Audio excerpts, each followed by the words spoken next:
समाज जो मोबाइल के ऊपर ऑनलाइन जो गेमिंग है उसके अंदर भी बहुत सारे हमारे बच्चे हैं वो बर्बाद हो रहे हैं। सबको लगता है कि वो ऑनलाइन जुआ खेल के या मोबाइल के अंदर जुआ खेल के या मोबाइल के अंदर कुछ करके वो धनवान बन जाएंगे। आप हमेशा से ध्यान रखना कि आज तक कोई व्यक्ति कभी भी जुआ खेल के और धनवान नहीं बना है या धनवान बना है तो वो उसकी अगली पीढ़ी धनवान नहीं रही है। ये मैं गारंटी के साथ कह सकता हूं एक पुलिस अधिकारी होने के नाते कि हमारे समाज का जो युवा वर्ग है वो जिस तरह से ऑनलाइन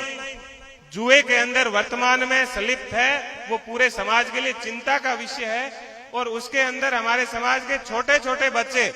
जो 10वीं क्लास के अंदर पढ़ते हैं, 11वीं में पढ़ते हैं, 12वीं में पढ़ते हैं, बहुत सारे परिवार को पता ही नहीं। वो शाम होते ही पूरे दिन वो मोबाइल चलाते रहते हैं। और उनके आप मोबाइल कभी आपको टाइम मिले तो आप देखना उसके मोबाइल के अंदर 10 ऐप होके ऐसे डाउनलोड किए हुए जिसके ऊपर वो जुआ खेलते हैं। तो हम सबका ये दायित्व बनता है कि हम हमारे समाज के अंदर, जैसे गुरुदेव ने बताया कि समाज की सोचे ही ना, कम से कम अपने बच्चों की ही सोच ले।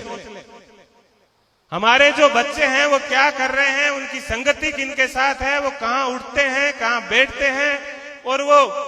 कहाँ जाते हैं, रात को कितने बजे वापस घर पे आते हैं, रात को 12 बजे वो घर से निकल रहा है तो क्यों घर से निकल रहा है,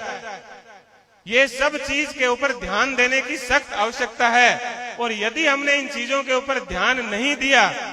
भगवान बुद्ध ने भी कहा था कि हर समाज के अंदर 500 साल के बाद में गिरावट आनी शुरुआत हो जाती है और ये बात वर्तमान में सच साबित हो रही है। मेरा आपसे सभी से हाथ जोड़कर विनम्र निवेदन है कि आपकी सबसे बड़ी संपत्ति आपके बच्चे हैं और यदि आपके बच्चे आपके हाथ से निकल गए तो हम चाहे कुछ भी कर लें, कोई भी परिसंपत्ति दूसरी हम इकट्ठी कर लें, हमें पूरे जीवन भर दुखी रहना पड़ेगा। निश्चित रूप से चाहे भले ही आपका एक बेटा हो या एक बेटी हो, कितना ही आपका प्रिय हो, लेकिन यदि आपका लड़का रात को 12 बजे या 2 बजे घर पे आ रहा है या घर से निकल रहा है और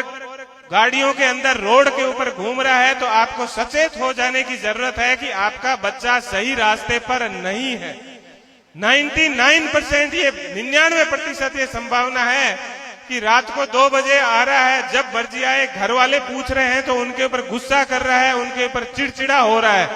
तो ये पहले लक्षण होता है कि आपका बच्चा या तो किसी नशे के अंदर पड़ा हुआ है और या कहीं दूसरी जगह के अंदर दबा हुआ है। तो मेरा आपसे विनम्र निवेदन है कि हम हर सामाजिक फंक्शन में भाग लें, कहीं पर जाएं, लेकिन उसकी सार्थकता तभी है जब हमारे बच्चों के ऊपर, आप अपने बच्चों के ऊपर ध्यान देंगे, आपका बच्चा सफल होगा, आपका बच्चा गलत रास्ते पर नहीं होगा तो आपको भी रात को नींद अच्छी आएगी, आपका भी नाम, और आपको ऐसा लगेगा कि मेरा जीवन है वो सफल हुआ है। तो हमारे बच्चों की इस चीज के ऊपर विशेष रूप से वर्तमान में ध्यान देने की जरूरत है, क्योंकि यदि इस चीज के ऊपर हमने ध्यान नहीं दिया तो हम बहुत कुछ है वो खो देंगे, क्योंकि हमारा समाज का भविष्य तो ये आने वाली पीढ़ी है। तो आप बच्चों को डांटना, बच्चों को टोकना जरूर, इसको हमारे बुजुर्गों की जो ये दी हुई एक हमारी अमानत है उसको उपयोग करें। आपका बच्चा है, उसको आप डांटोगे नहीं तो आपका बच्चा किस रास्ते पर जाएगा वो आपको भी है वो पता नहीं। हम बहुत ज्यादा बच्चों को लेकर सेंसिटिव भी हो गए हैं और डरते भी हैं, लेकिन मेरा ये मानना है कि हमें बच्चों के ऊपर विशेष रूप से ध्यान देने की है वो जरूरत है। मैं ज्यादा समय नहीं लूंगा।